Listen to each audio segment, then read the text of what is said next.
اعوذ باللہ من الشیطان الرجیم، بسم اللہ الرحمن الرحیم۔ 12-29 سورہ القیامہ، رکوع نمبر 1۔ فرمایا، یوم قیامت انسان اپنے دوبارہ جی اٹھنے سے بظاہر اس لیے انکار کر رہا ہے کہ انسان کی بوسیدہ اور بکھری ہوئی ہڈیاں دوبارہ کیسے جمع کی جا سکیں گی۔ فرمایا، یہ اس کے لیے کچھ مشکل نہیں، وہ تو انسان کی پور کو ٹھیک ٹھیک بٹھا دینے پر قادر ہے۔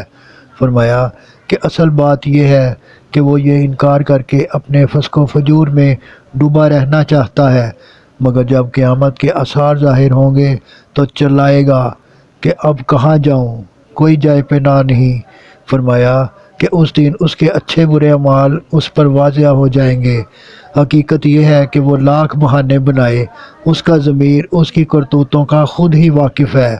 حضور صلی اللہ علیہ وآلہ وسلم کو فرمایا کہ جب وحی نازل ہوتی ہے تو آپ صلی اللہ علیہ وآلہ وسلم ساتھ ساتھ پڑھنے کی کوشش کرتے ہیں۔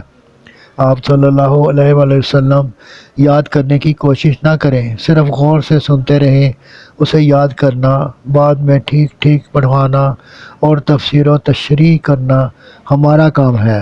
فرمایا، قیامت کے انکار کی وجہ یہ بھی ہے کہ انسان آخرت کے مقابل دنیا کو پسند کرتا اور ترجیح دیتا ہے۔ رکوع نمبر 2۔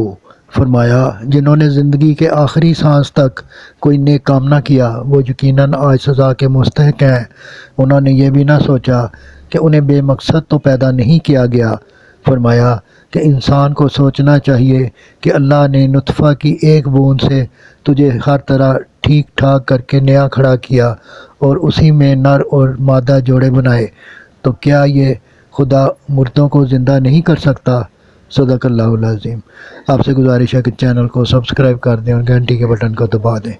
دعا ہے کہ اللہ تعالیٰ آپ کو صحت و تندرستی والی زندگی عطا فرمائے۔ آمین آمین آمین یا رب العالمین۔